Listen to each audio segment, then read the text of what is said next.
하나님의 말씀 고린도후서 13장입니다. 마지막 장입니다. 고린도후서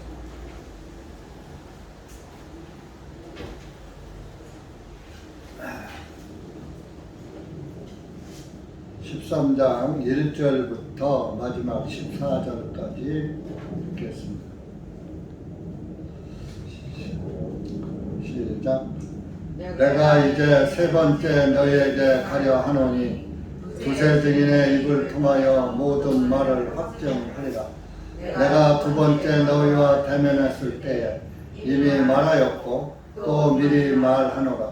지금은 떠나 있으나 이제 떠나 있는 동안 전부터 죄를 지은 사람들과 그 남은 모든 사람에게 내가 편지하노니 내가 다시 가면 그들을 용서하지 아니하리라. 너희가 그리스도께서 내 안에서 말씀하시는 증거를 찾고 있으니 그분께서는 너희를 향하여 약하지 아니하시고 오히려 너희 안에서 강하시도다. 이는 비록 그분께서 약하심으로 나무에 달려 못 박히셨으나 오직 하나님의 권능으로 살아계시니 우리도 그분 안에서 약하나 너희를 향한 하나님의 권능으로 그분과 함께 살리라. 너희가 믿음 안에 있는지 너희 자신을 살펴보고 너희 스스로 자신을 입증하라. 예수 그리스도께서 너희 안에 계신 줄을 너희 자신이 스스로 알지 못하느냐. 그렇지 아니하면 너희는 버림을 받은 자들이니라. 그러나 나는 우리가 버림을 받은 자가 아닌 것을 너희가 알기를 바라노라. 너희가 아무 악도 행하지 아니하기를 이제 내가 하나님께 기도하는 것은 우리가 인정받은 자로 나타나고자 함이 아니라 비록 우리가 버림을 받은 자같이 될지라도 너희로 하여금 정직한 것을 행하게 하려 함이니 이는 우리가 진리를 거슬려서는 아무것도 할 수 없고 오직 진리를 위해서만 할 수 있기 때문이요. 이는 곧 우리가 약할 때에 너희가 강한 것을 우리가 기뻐하기 때문이요. 또한 이것을 바라노니 곧 너희의 완전함이라. 그러므로 내가 떠나 있을 때 이것을 쓰는 것은 내가 대면할 때에 파멸시키지 아니하고 세워주려고 주님께서 내게 주신 그 권능에 따라 엄하게 대하지 아니하려는 것이니라. 형제들아 마지막으로 말하노니 기뻐하라. 완전하게 되며 위로를 받으며 한 마음이 되며 평안하게 지내라. 그리하면 사랑과 평강의 하나님께서 너희와 함께 계시리라. 거룩한 입맞춤으로 서로 문안하라. 모든 성도들이 너희에게 문안하느니라. 주 예수 그리스도의 은혜와 하나님의 사랑과 성령님의 교통하심이 너희 모두와 함께 있을지어다. 아멘. 기도하시겠습니다. 하나님 아버지 감사합니다. 오늘도 주님의 은혜와 사랑 가운데 모였습니다. 이 한 시간 기록된 말씀을 통하여서 다시 한번 우리 주님이 우리에게 하시는 말씀이 무엇인가를 깨닫고 그 말씀을 우리 마음판에 새기고 항상 주님 앞에 바르게 굳게 세워지는 그리스도인들이 될 수 있도록 은혜 베풀어 주시옵소서. 이 한 시간도 말씀을 주님께 부탁하오며 우리 구주 예수님의 이름으로 기도하옵나이다. 아멘.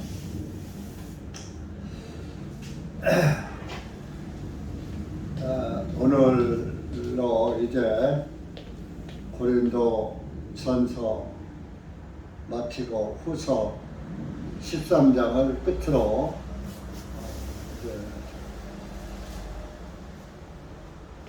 마치게 됐습니다.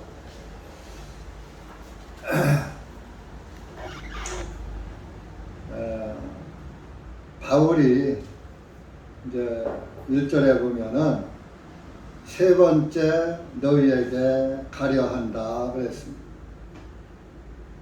내가 이제 너희에게 세 번째 가려고 하는데 내가 가면은 두세 사람의 증인의 입을 통해서 모든 말을 확증하리라. 이제 바울이 고린도 교회에 세 번째 너희에게 가려 한다. 첫 번째는 언제 갔느냐 하면은 사도행전 18장 8절 찾아보세요.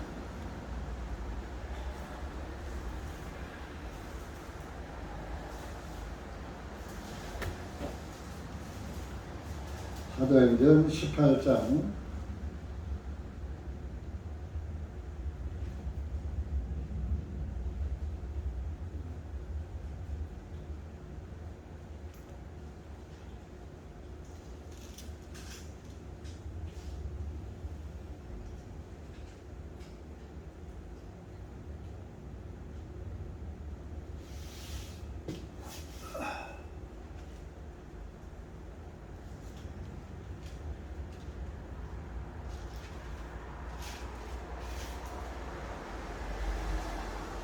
18장 8절 시작. 또한 회당장 그리스도가 자기의 온 집안과 함께 주님을 믿으니 많은 고린도 사람들도 듣고 믿어 침례를 받았더라. 이렇게 여기에서 이제 고린도 사람들이 이제 만나게 되죠. 그리고 두 번째는 고린도 후서 2장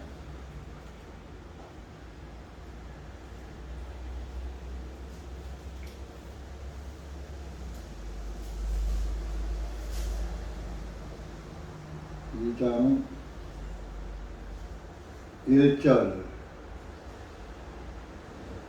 시작. 그러나 내가 다시는 무거운 마음으로 가지 아니하기로 결심하였나니 내가 너희를 슬퍼하게 하면 나로 인하여 슬퍼하게 된 두 사람 외에 나를 즐겁게 할 자가 누구이겠느냐. 내가 너희들에게 다시 가는데 무거운 마음으로 가지 아니하기로 결심했다. 이때 두 번째 간 거고, 오늘 읽은 말씀은 이제 내가 가려고 한다. 가서 이렇게 할 것이다. 하는 것을 이제 편지로 말하는 것입니다. 그래서 이제 내가 고린도 교회에 세 번째 가려고 하는데 두세 증인의 입을 통해서 모든 말을 확증하리라. 그냥 내가 어떠한 사람이 말하는 것을 듣고 이렇게 결정하는 것이 아니라 두 사람이나 세 사람의 증인을 내 입을 통해서 듣고 판단할 것이다. 확정하리라. 이제 성경에서는 신명기 말씀에서도 두세 사람의 증인이 아니면 송사를 받지 말라고 했어요. 신명기 17장 한번 찾아보세요. 한 사람 말만 듣고서 어떠한 일을 행하지 말라 이거죠.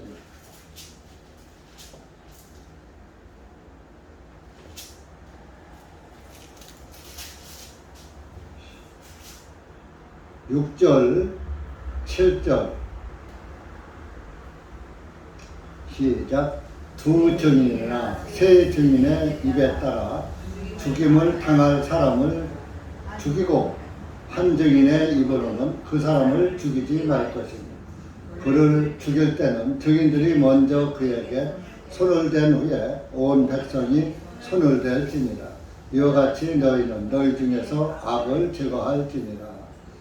이제 율법을 범하면 돌로 쳐서 죽이는 그런 율법이에요. 그러다 보니까 함부로 잘못 알고 죽이면은 오히려 하나님 앞에 살인자가 되니까 두 증인이나 세 증인, 두세 증인의 입에 따라 죽임을 당할 사람을 죽이고 한 증인으로는 그 사람을 죽이지 말지니라. 증인이 하나밖에 없어. 그건 얼마든지 한 사람은 자기하고 상대방이 어떤 나쁜 감정이 있으면 누명을 씌울 수가 있잖아요. 그러니까 두 사람이나 세 사람의 증언을 듣고 손을 대라, 죽여라, 죽일 자는 죽이고 살릴 자는 살려라. 19장 15절 들어가고 한 장 넘겨서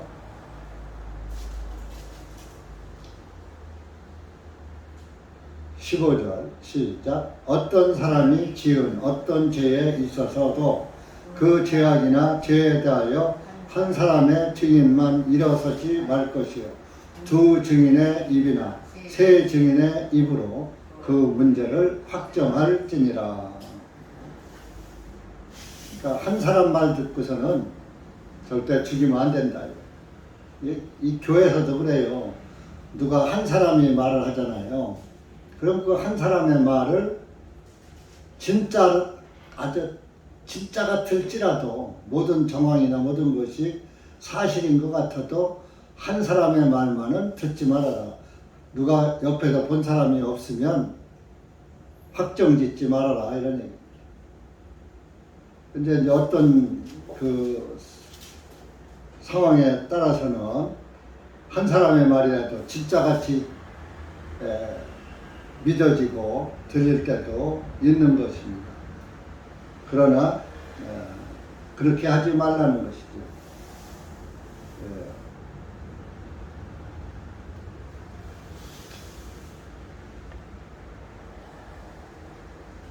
그래서 내가 두세 증인의 입을 통해서 모든 말을 확정하리라. 2절에 내가 두 번째 너희와 대면했을 때에 이미 말하였고 또 미리 말하노라. 두 번째 만났을 때 말했고 또 다시 말한다. 지금은 떠나 있으나 이제 떠나 있는 동안 전부터 죄를 지은 사람들과 그 남은 모든 사람에게 내가 편지하노니 내가 다시 가면 그들을 용서하지 아니하리라. 이제 여기에서는 전부터 죄를 지은 사람들, 그 남은 모든 사람들에게 내가 편지한다.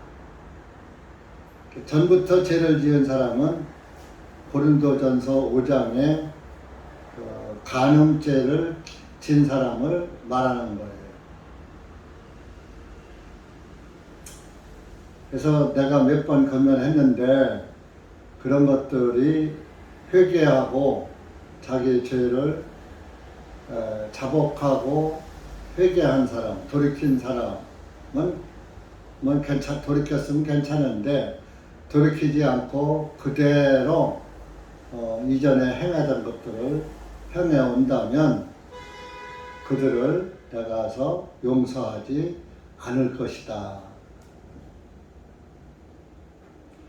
그러니까 마태복음 18장에도 죄를 회개하면 70번씩 7번이라도 용서하라고 예수님이 말씀하셨어요. 그 회개는 돌이키는 거예요. 비는 게 아니라 오늘날 일반 교회에서는 회개가 내가 잘못했습니다. 죄를 졌습니다. 용서해 주세요. 이렇게 비는 것을 회개로 알고 그렇게 죄를 지면은 내가 무슨 죄를 졌습니다. 용서해 주시옵소서 하고 빌고서 이제 내가 회개했으니까 사해지겠지 하고 같은 죄를 반복해서 지어요. 회개는 돌이키는 거예요. 리펜트, 돌이키는 거란 말이에요. 이렇게 우리가 어떤 길을 여기서 이제 우리가 대전역을 간다고 칩시다. 대전역을 가야지 되는데 저 유성 쪽으로 가고 있어. 거기가 대전역인 줄 알아. 그러고 가다가 보니까 아무리 봐도 틀린 것 같아. 길이 아닌 것 같아. 그래서 누구한테 물었더니 아 이거 아니다, 반대로 가고 있다 하니까 아 그래요 하고 돌이키는 거예요. 한마디로 자동차 유턴하는 거죠. 유턴. 그게 회개인 거예요. 그러면 자 자동차를 유턴했으면은 또 다시 그 길로 갑니까? 돌이켜서 바른 길을 가죠. 목적지를 향해서 가는 거죠. 우리가 유턴을 했으면은 주님을 향해서만 가야지 되고 주님의 말씀만 따라서 가야지 됩니다. 유턴을 했다가 또 유턴하고 또 유턴하고 계속 뭐 유턴만 하니까 그 다람쥐 쳇바퀴 듯 그건 회개가 아닌 거예요. 그리고 이미 자복하면 돌이키면은 하나님이 이런 것이 7번이나 용서하라고 해요. 자기 죄를 깨닫고 뉘우치고 잘못했다는 것을 인정하면은 용서해 주신다 그런 얘기예요. 오늘날 이 기독교에서 한 가지 틀린 게 자기 죄만 자복하면 될 것을 자복해놓고 그 뒤에 용서해달라고 또 기도를 하는 게 그게 틀린 거예요. 그게 요한일서 9장 말씀을 오해했기 때문이에요. 찾아보세요. 요한일서 9장.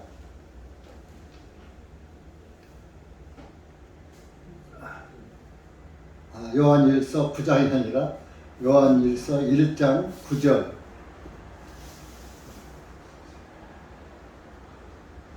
시작. 만일 우리가 우리의 죄들을 자백하면 그분께서는 신실하시고 의로우셔서 우리 죄들을 용서하시며 모든 불의로부터 우리를 깨끗하게 하시느니라. 자 보세요. 여기 이 문맥을 잘 이해하셔야 돼요. 만일 우리가 우리 죄들을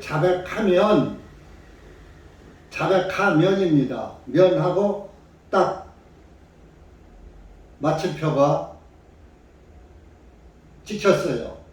자백하는 것은 내가 이런 죄를 저질렀습니다. 그게 자백이에요. 그렇게 자백을 하면은 예수님께서 그분께서 신실하시고 의로우시기 때문에 우리 죄들을 용서하시며 우리가 자백한 모든 불의한 죄로부터 우리를 깨끗하게 하신다 그런 얘기예요. 우리는 어떤 잘못을 저질렀을 때 그 잘못한 것까지만 하면 예수님께서 용서하시고 다 구원해 주신다 그런 불의로부터 건져 주신다 그런 얘기예요. 깨끗하게 하신다. 근데 오늘날은 뭐예요? 하나님 아버지 내가 이런 죄를 졌습니다. 용서해 주세요. 울고 가슴을 치고 어떻게 하면 좋아요? 어떻게 하면 좋아요?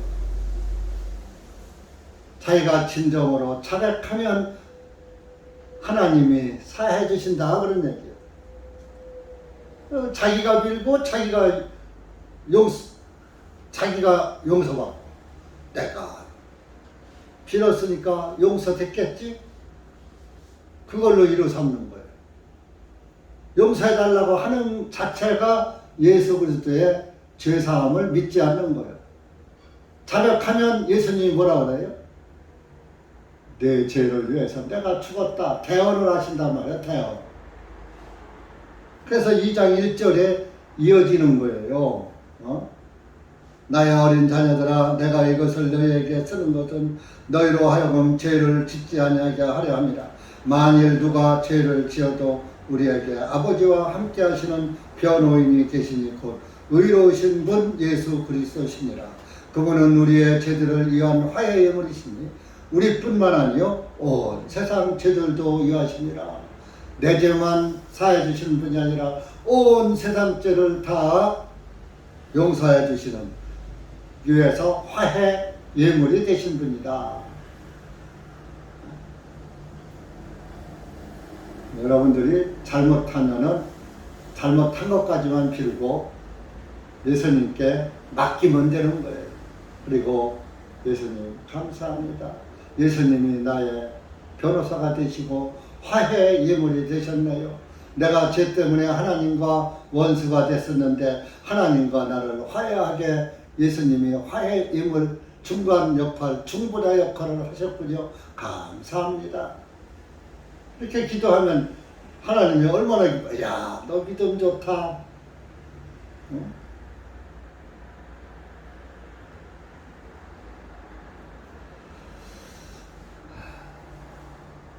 그런데 이제 그렇게 하나님 앞에 자백하면 용서하는데 그것을 돌이키 그 교회에 밝혀져서 권면을 받고 징계를 받고 했는데도 자꾸 그런 일들이 반복되고 있으면 내가 가서 용서하지 않을 것이다. 책망할 것이다. 그런 얘기죠. 3절 너희가 그리스도께서 내 안에서 말씀하시는 증거를 찾고 있으니 그분께서는 너희를 향하여 약하지 아니하시고 오히려 너희 안에서 강하시도다. 예수님은 우리를 아주 담대한 믿음을 갖게 강하게 해주시는 분이에요. 강하신 분이라.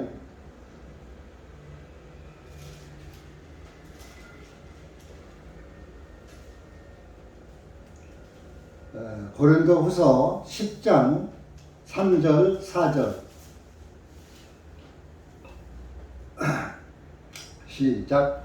이는 우리가 육신 안에서 행하지만 육신을 따라 싸우지 아니하나니 이는 우리의 전쟁의 무기는 육신적인 것이 아니요 오직 하나님을 통하여 견고한 요새도 무너뜨리는 강한 힘이기 때문이니라.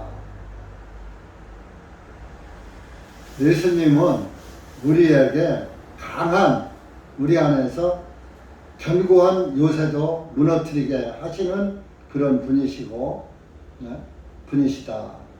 그런 강한 힘이시다. 여러분들이 예수님을 나의 힘이요. 시편에 보면 주님은 나의 힘이요, 나의 요새시요, 나의 방패시요. 막 이런 말씀이 있잖아요. 그런 말씀을 믿는다면 여러분들이 어떤 환경에 처해도 예수님 안에서 담대한 믿음으로 믿음이 강해진다 이겁니다. 믿음이 있는 사람은 강해지지만 믿음이 없는 사람은 약해져 버려요. 약해져서 뭐예요? 예수님을 떠나버리죠. 그러니까 떠나버리는 건 뭐예요? 한마디로 믿음이 없었다는 얘기죠. 믿음이 없었다는 것은 주님이 그 안에 없었다는 얘기가 됩니다.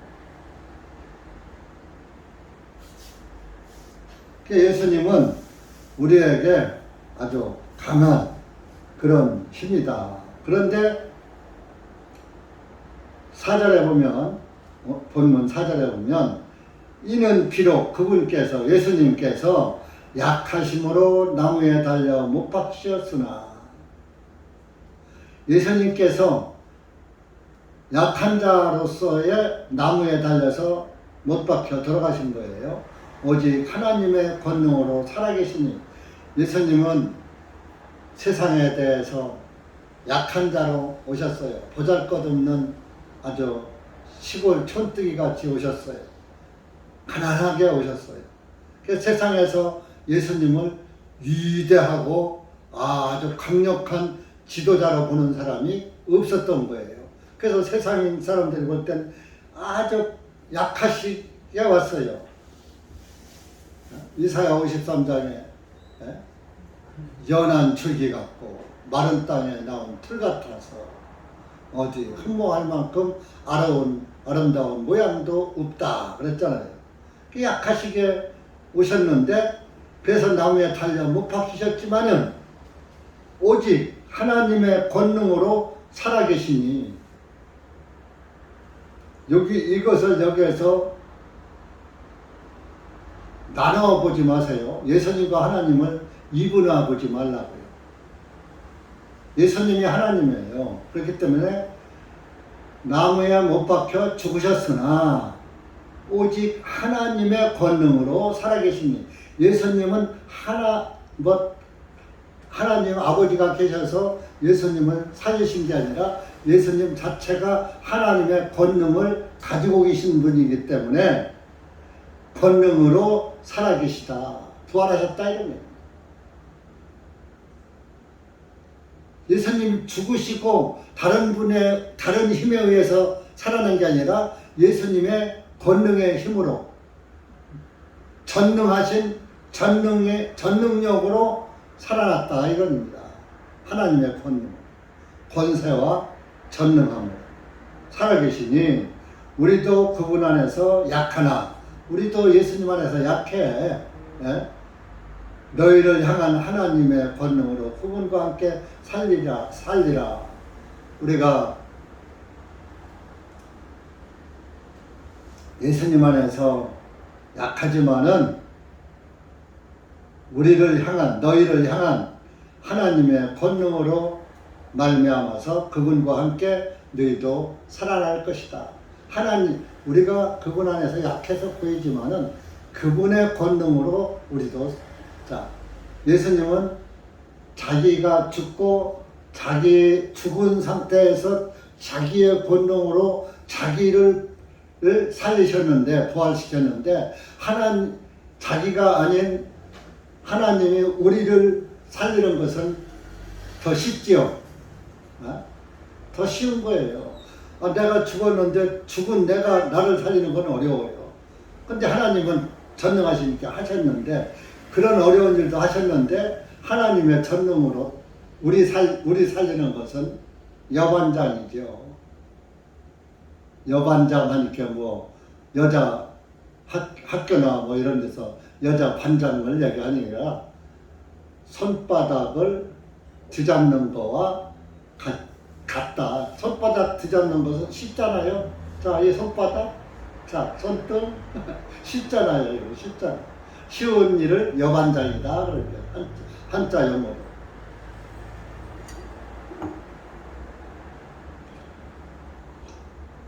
손바닥 장자가 있어요. 이렇게 돌이킬 반자가 있고, 같을 여자가 있고, 손바닥을 돌이키는 거와 같다.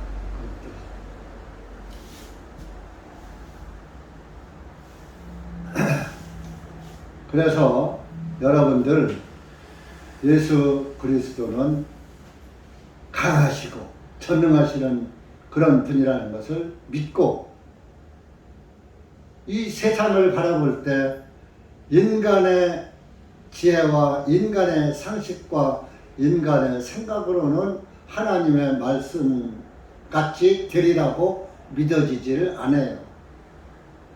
지금 성경에서는 과학을 믿지 말라고 했는데, 지금 과학으로 달나라도 가고 별나라도 가고 그런 시대가 됐고, 우주를 개발해서 거기 가서 살으려고 우주를 개발하려고 하고 과학으로. 지금 우리나라에도 누리호를 내일 이제 발사한대요. 인공위성. 한국 기술로 자체 개발해서 자체 궤도까지 그 위성이 우주 공간에서 대기권 밖으로 나가서 그 공중에 떠서 이 지구에, 우리 대한민국의 모든 것을 살피는 인공위성을 자체 개발해서 내일 발사한다고 해요.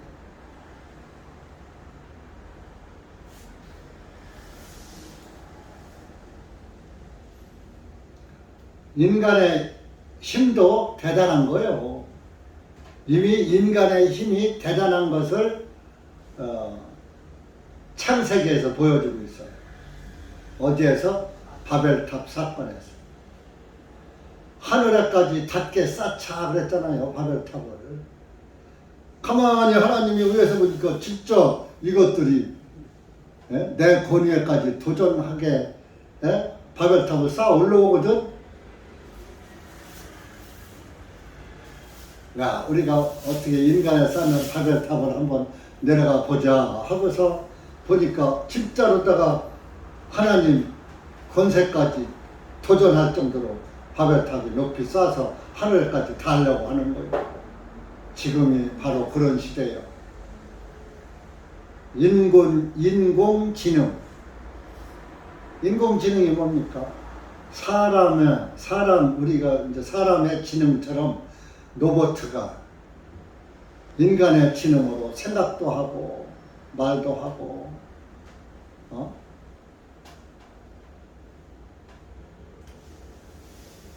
인공지능, 하나님이 인간을 창조해서 인간이 땅 위에서 자유롭게 활보하면서 자기 생각대로 자기 마음대로 살게 한 것처럼 이제 로봇도 만들어서 그것들이 이제 로봇의 이제 그 몸이 그간에는 뭐 딱딱하고 뭐 이렇게 쇠 같은 걸 됐는데 이제 팔이나 손이나 이런 것이 진짜 사람의 손 같은 그런 감촉.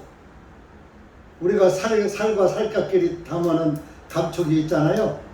그러듯이 그 로봇의 살도 담아는 센서가 있어서 감촉을 느낄 수 있도록 만든데요. 완전 아주 인조인간을 만드는 거예요. 그러니까 하나님이 창조 섭리에 지금 인간들이 하는 일들이 거의 다 도달하고 있어요. 그러면은 그 구약 성경은 모형과 그림자거든요. 예언서거든요.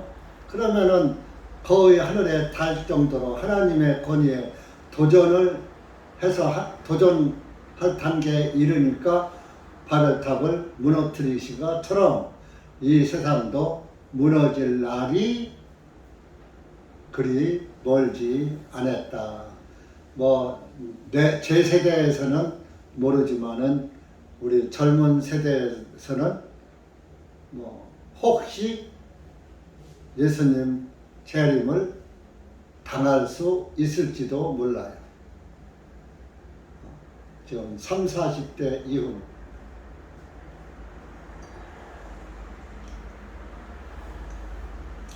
또 그때 가서 안 보인다고 아이고 우리 옛날에 목사님이 우리 30, 40대 그런 말씀하셨는데 내가 70, 80대가 됐는데 예수님 안 오시네.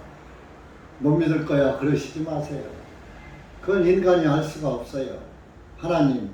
그것은 예수님이 오시는 날짜는 아무도 모른다고 그랬어요. 그저 제가 말하는 것은 추상적으로 제 생각을 말한 것 뿐이지 하나님의 말씀은 아닌 거예요. 그냥 참고용이에요. 그래서 편안하다, 안전하다 할 때에 오신다고 그랬잖아요. 예를 들어서 제가 여러분 세대에 오실 것입니다. 오실 것 같습니다. 했는데 혹시라 그랬어요. 혹이라는 얘기를 붙였어요. 혹시 여러분 세대에는 오시지 않을까. 내 세대에 안 온다. 여러분 세대에도 혹시 안 오셔. 그러면 여러분들이 그때 가서 잘 믿는 게 아니라 아이고 우리 아빠 시대, 우리 목사님 시대 그때에서 우리 시대에 온다는데 안 왔는데 우리 시대에도 안 오시는데 오시겠어? 이제 안 와. 그런 일이 없어. 그냥 이 땅에서 편안하게 그냥 살아. 그런 건 없는 거야. 안전한 거야. 어떻게 이 세상이 불타고 우주가 다 없어지고 새하늘과 새 땅이 새로 만들어진다는 얘기야. 이렇게 사람의 생각으로는 형언할 수 없지만은 하나님께서는 하실 수가 있는 거예요. 그것이 하나님의 권능이에요. 자기를 살린 것처럼 죽은 자기를 살린 것처럼.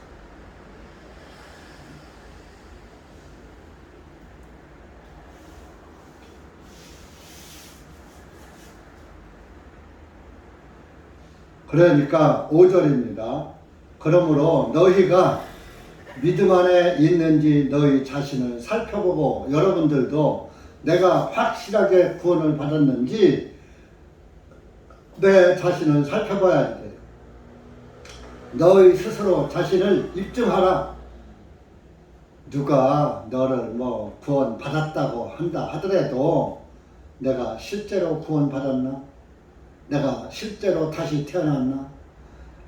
다시 태어났으면 내가 죄인에서 의인으로 다시 태어났으니 사람이 변해야 되는데 믿음이 변해야지 되는데 믿음이 바꿔져야지 된다 이거예요. 죄인으로 살 때의 마음과 의인으로 지금 의인 됐을 때의 삶이 똑같은가 바꿔졌는가 그걸 한번 스스로 보여요.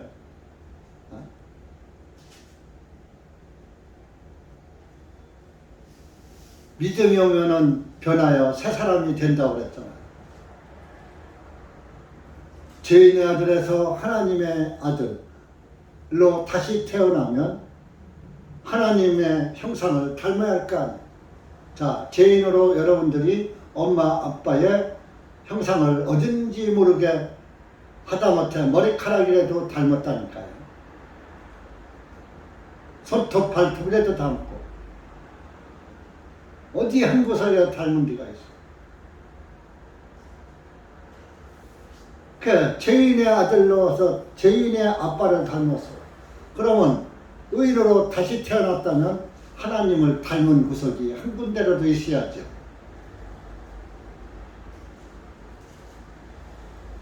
그 생활이 바꿔지는 거예요.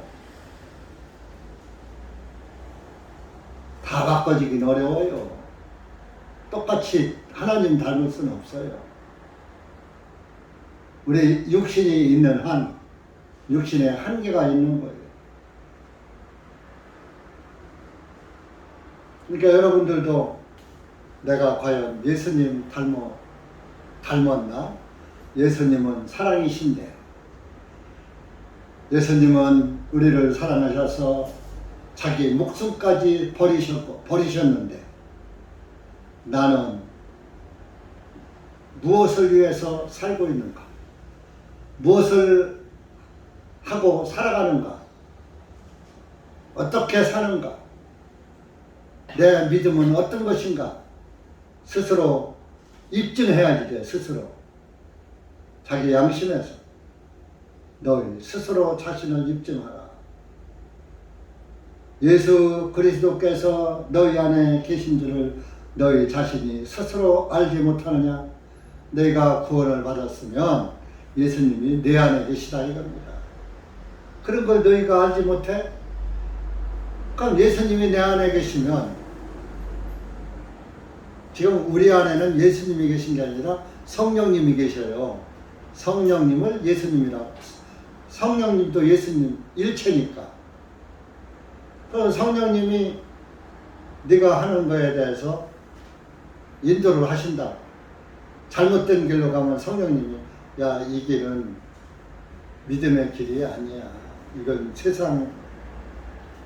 세상 영화의 길이야. 세상 길이야. 세상 자랑길이야. 세상 영광을 볼 세상 영광의 길이야. 세상 명예의 길이야. 성령이 알려줘. 그런데 그것을 무시하고 나 세상 영광 못 버립니다. 세상 명예 못 버립니다. 세상의 즐거움을 못 버립니다. 하고 성령님의 인도를 저버리고 가면은 성령님은 우리에게 하나님은 인간에게 자유의지를 주셨잖아요. 아담에게 먹지 말라 했지 먹고 안 먹는 건 아담 자유였어요.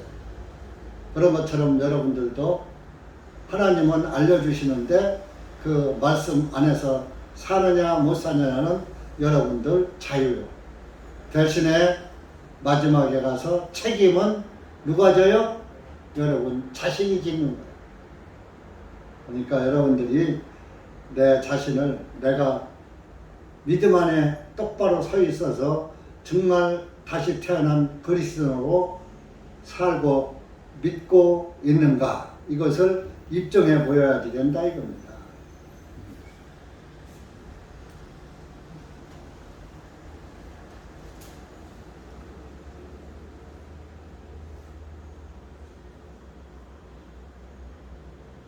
갈라디아서 6장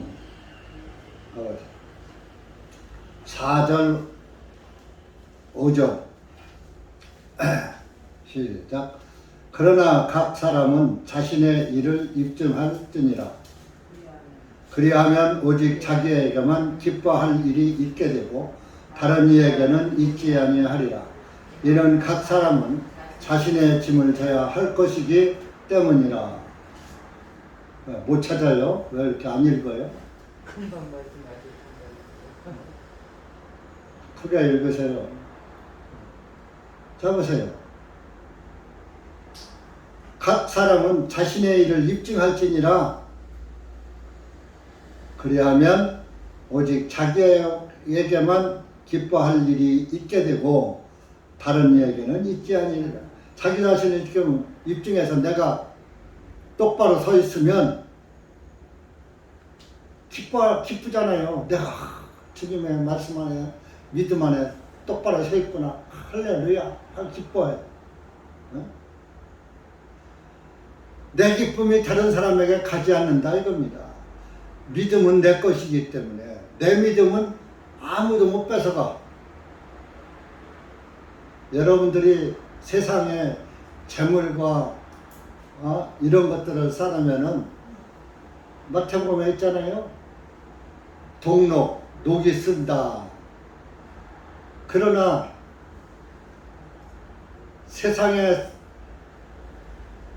재물을 쌓는 것은 녹이 쓸어서 춤먹지만 우리가 하늘에 쌓으면은 거기는 좀도 없고 도둑질도 없고 누가 뺏어가지도 못하고 훔쳐가지도 못하고. 내 믿음은 누가 뺏어갈 수 있어요 없어요? 못 뺏어가요. 내가 가지고 돈을 가지고 있고 믿음을 가지고 있어요. 둘 다 가지고 있어요. 그러면 강도가 들어왔을 때 내 재물이나 보석은 뺏어가지만 내 믿음까지는 못 뺏어가는 거예요. 총칼도 믿음은 못 뺏어가는 거예요. 6.25 때 그랬다. 조금 이제 6.25도 오네요. 한 열흘 후면. 6.25 때 인민군이 그랬대요.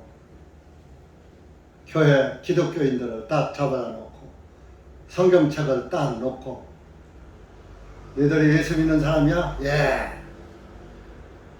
이 성경책을 밟고 넘어가는 사람은 살려주고 밟지 않은 사람은 죽인다. 그런 거예요. 근데 다 밟고 넘어가는데 어떤 한 사람이 안 밟고 넘어가더라는 거예요. 그러니까 밟고 넘어간 사람은 왼편에, 안 밟고 넘어간 사람은 오른편으로 딱 왼편의 사람들 싹 죽였다는 거예요. 왜 그랬어요? 너희들이 믿는 하나님도 배신하고 했는데 한 번 배신한 사람은 두 번도 배신한다. 너희가 우리를 배신 않는다고 우리도 언젠가는 배신할 거 아니냐. 근데 이 사람은 자기가 믿는 하나님을 배신하지 않았어. 이 사람은 믿을 만한 사람이야. 이 사람이 만약에 우리 사람이 된다면 이 사람은 우리를 배신하지 않을 사람이야. 그러니까 한 사람만 살고 나머지는 다 죽었다는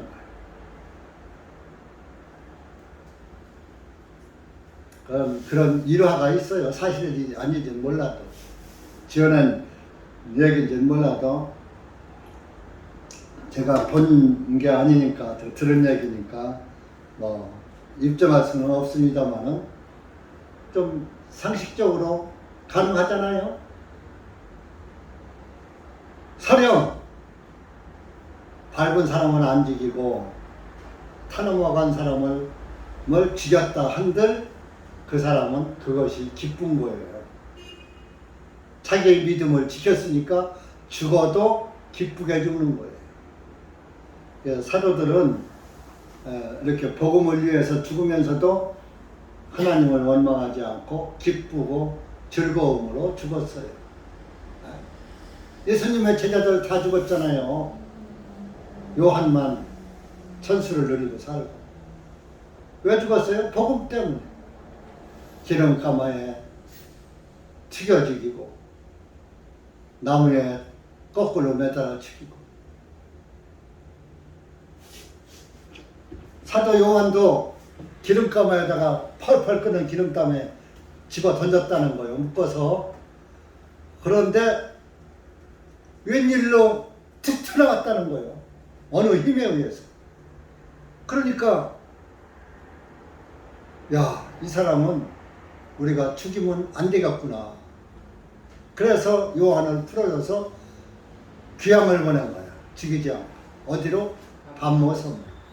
그 반모섬 가서 요한계시록 쓴 거예요.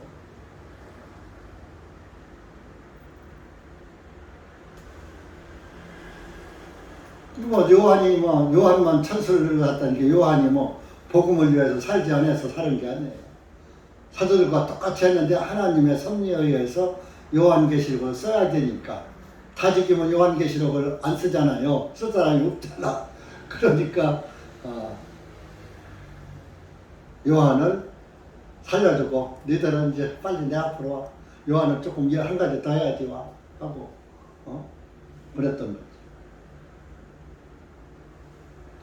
여러분들 하나님 앞에 자기 믿음을 자신 있게 입증할 수 있는 그리스도인이 되어야지 됩니다. 예수 그리스도께서 너희 안에 계신 줄을 너희 자신이 스스로 알지 못하느냐? 내 안에 계시다. 그렇지 아니하면 너희는 버림을 받은 자들입니다. 여러분들이 내 안에 예수님이 계시다는 것을 알지 못하면 그건 구원받지 못한 사람이다 그런 얘기예요. 예수님이 내 안에 있는 줄 알면은 내가 세상 일에 빠지든지 잘못을 하든지 범죄하든지 하면 하나님께 이세짓고하고 자백이라도 해야 하는데 잘못하고서도 잘못한 걸 모르고 육신에 빠져 살면서도 육신적인 것을 모르고 하는 것은 하나님이 내 안에 계신 줄을 깨닫지 못하는 일이다 이런 얘기입니다. 그렇다면 그것을 모른다면은 너는 버리운 자다. 버리운 자는 구원받지 못한 자다. 구원받지 못한 사람은 주님이 내 안에 계신 것이 믿어지지 않고 기억도 않고 생각지도 않고 믿지도 않는 거예요. 버림받은 자라서 버림받은 자. 로마서 8장 한번 봐주세요.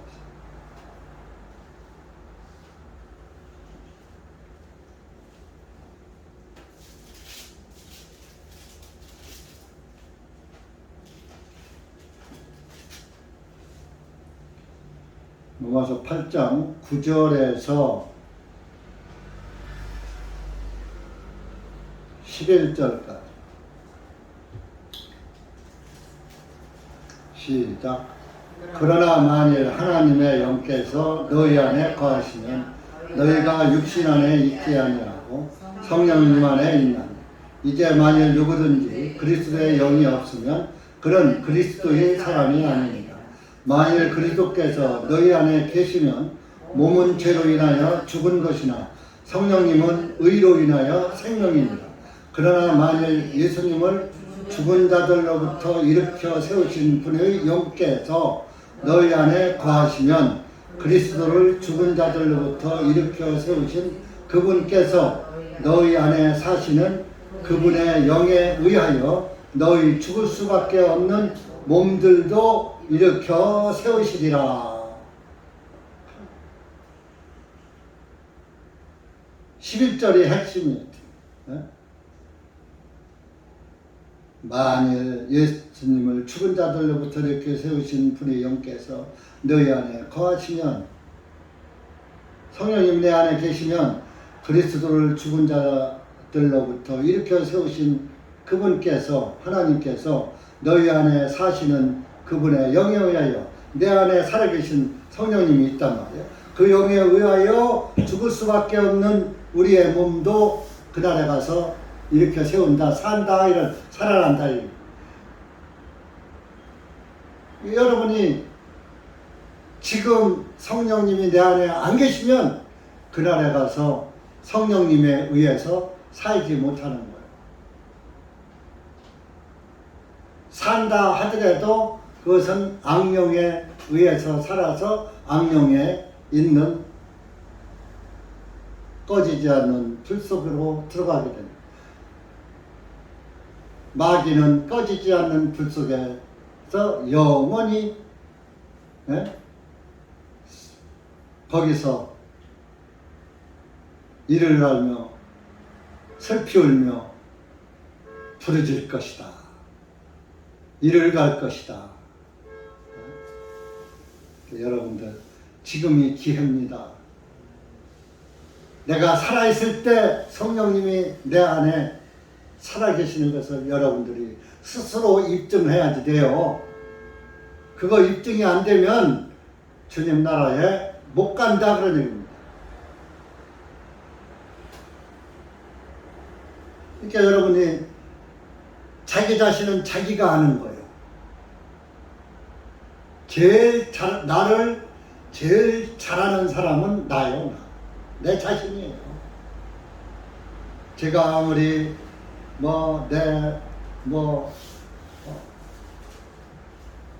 동반자, 아내, 또 나의 자녀들, 나의 형제들, 가장 가까운 사람들.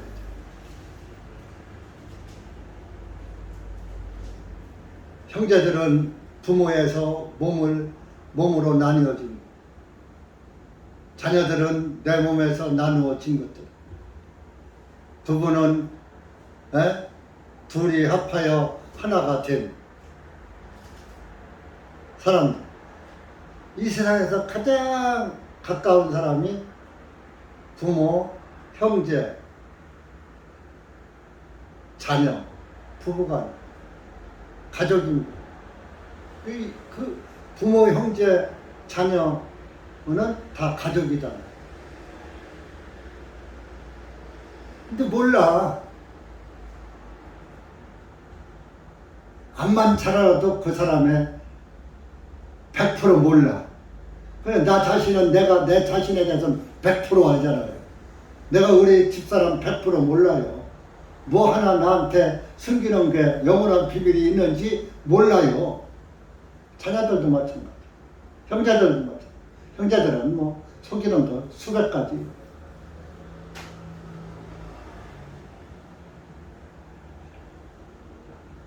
하나님은 못 속여요. 하나님은 못 속여요.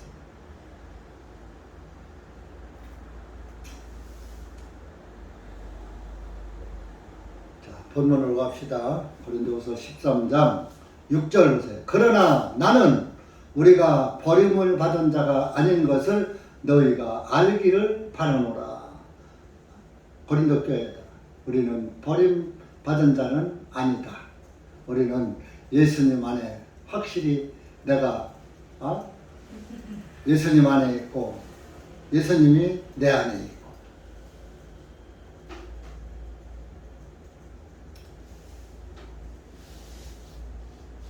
7절에 너희가 아무 악도 행하지 아니하기를 이제 내가 하나님께 기도하는 것은 우리가 인정받은 자로 나타나고자 함이 아니라 비록 우리가 버림을 받은 자같이 될지라도 너희로 하여금 정직한 것을 행하게 하려 함이니 이는 우리가 진리를 거슬러서는 아무것도 할 수 없고 오직 진리를 위해서만 할 수 있기 때문이요. 진리. 요한복음 14장 6절에 내가 곧 길이요 진리요 생명이다 그랬어요. 그 예수님이 진리요. 그 진리가 무엇이냐? 예수님 자체가 진리요. 예수님의 길이 진리요.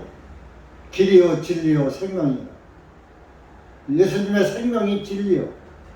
영원한 생명을 가지신 우리에게 영원한 생명을 주신 분. 복음 안에 구원. 구원이 진리인 거예요. 예수님 안에 복음, 구원을 갖다가 복음이라고 하고 구원이라고 하고 다시 태어났느냐고 하고 말은 같지만 다 한 가지 하나가 예수님 플러스 복음 그게 진리란 말이에요. 진리를 알지니 진리가 너희를 자유하게 하리라. 그죠? 예수님이 우리를 죄에서 해방시켜 줬잖아요. 자유하게 해주셨잖아요. 그게 진리라고 예수님 자체가 진리란 말이에요. 어떤 사람이 그러더라고요. 진리 하는 사람은 제일 싫대. 그 영이 진리에 속해 있지 않기 때문에 진리 얘기하면 듣기 싫은 거예요. 예수님 얘기하면 듣기 싫은 거예요.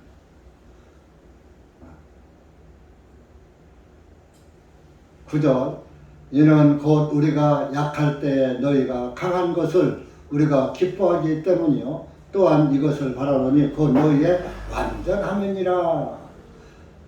이 전도자의 마음은 자기가 전도한 교회가 완전한 교회가 되기를 바라는 거예요.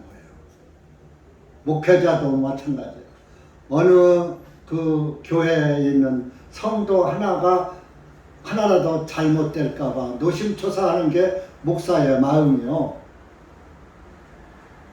뭐 누구 미워해서 저건 나갔으면 좋겠다, 저런 건자를 버리고 가야 돼. 그런 마음이 없어요. 하나라도 떨어질까봐 벌벌 떠는 게 전도자의 마음이에요.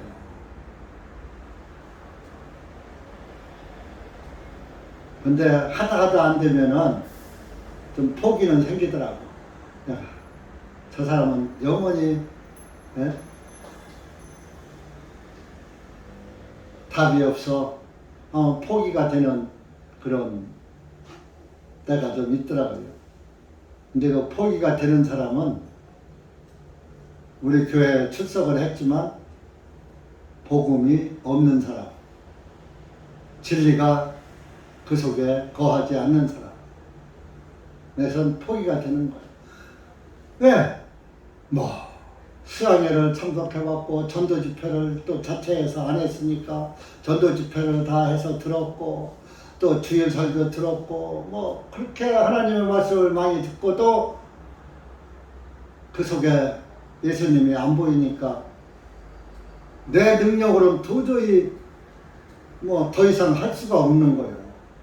그러면 마음을 어떻게 뜯어 고칠 수도 없고. 그러니까 그때는 좀 포기는 되긴 하더라고요. 그렇지만 마음 한쪽에서는 아쉽고 왜 그러지? 어떻게 못 깨닫지 그거를? 전도자는 그 교회 사람들이 교회 형제자매가 완전한 그리스도인 되기를 항상 바라는 거예요. 어느 부모가 여러분들이 그렇게 생각하면 돼요. 내가 하나를 낳은 사람은 어쩔 수 없지만 하나 이상 둘, 셋 낳았다 했어. 자, 누구는 더 이쁘고 어떤 자식 더 이쁘고 어떤 자식 더 미워요? 말 안 들으면 미울 때는 있어요. 하나는 말 잘 듣고 하나는 말 안 들으면 말 안 듣는 분 미울 때는 있지만 미워도 다시 한번 미워도 그때뿐이야. 또 들어가면 부모의 마음이 크게 안쓰러워서 오히려 말 안 듣고 속 썩이는 놈이 더 애착이 더 많이 가. 그걸 세상 사람들이 뭐라 그래? 아픈 손가락이라고 그래. 아픈 손가락을 더 만지고 그걸 더 싸매고 하잖아요. 하나님도 마찬가지요. 믿음이 좋지 않은 사람 더 애착이 가는 거예요.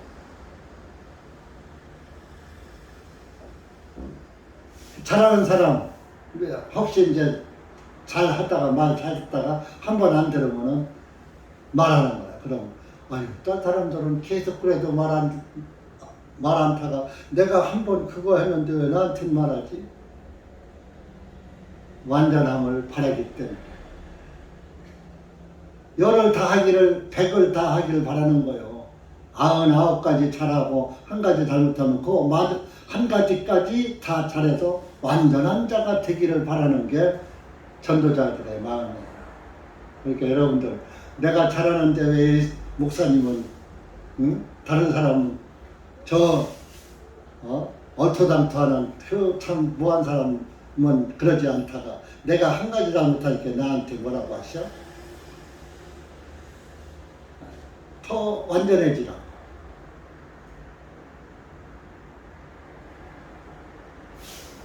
그것이 전도자의 마음.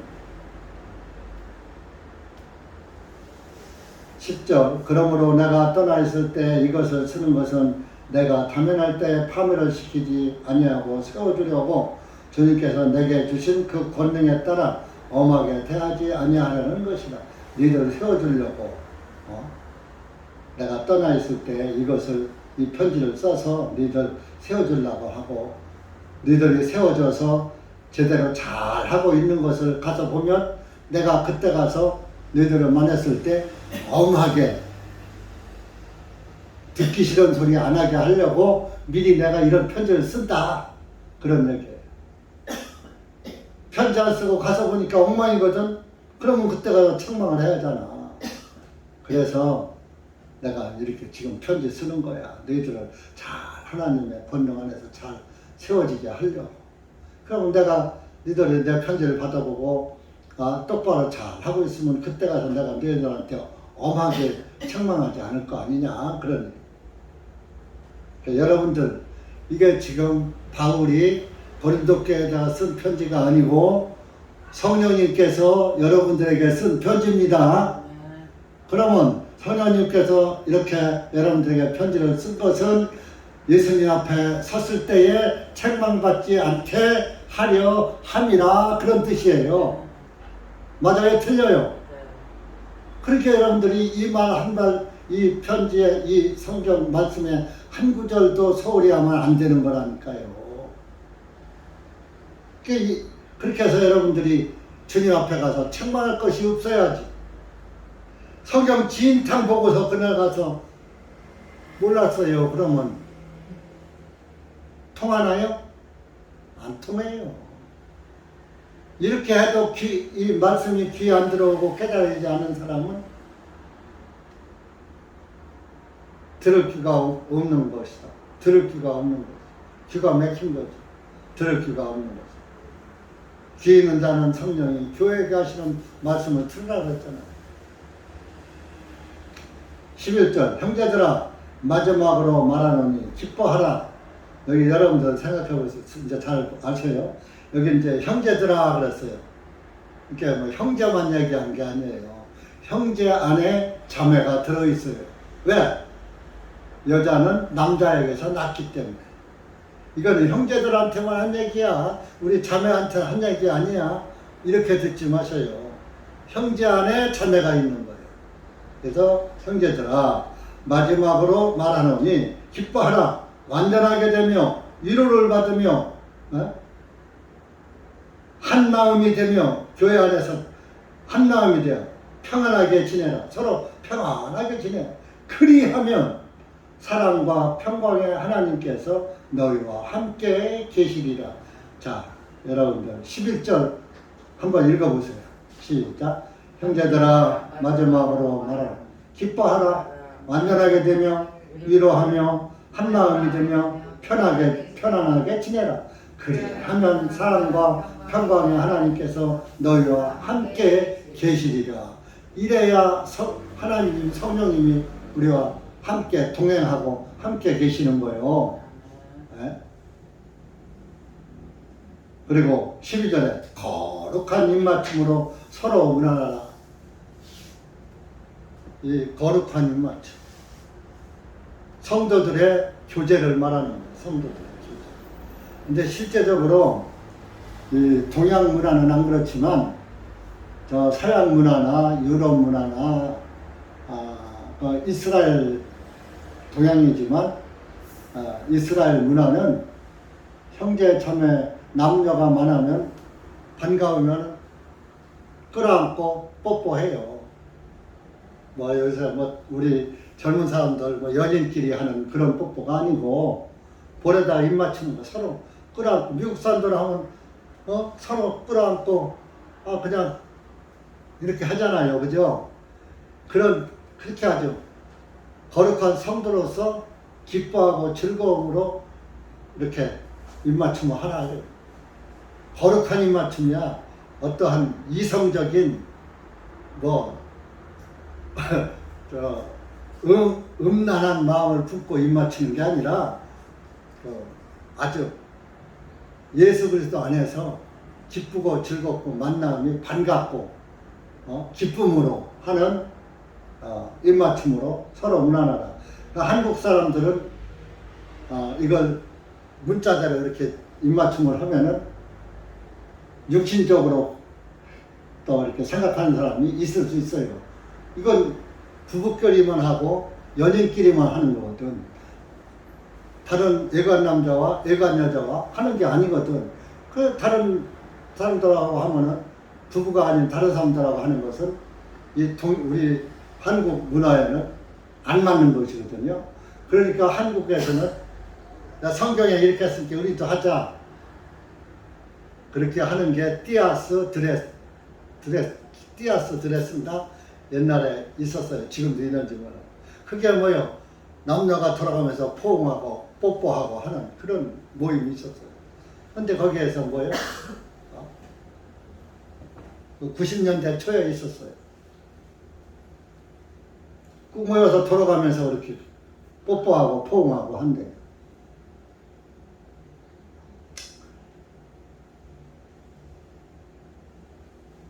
13절 모든 성도들이 너희에게 문안하느니라.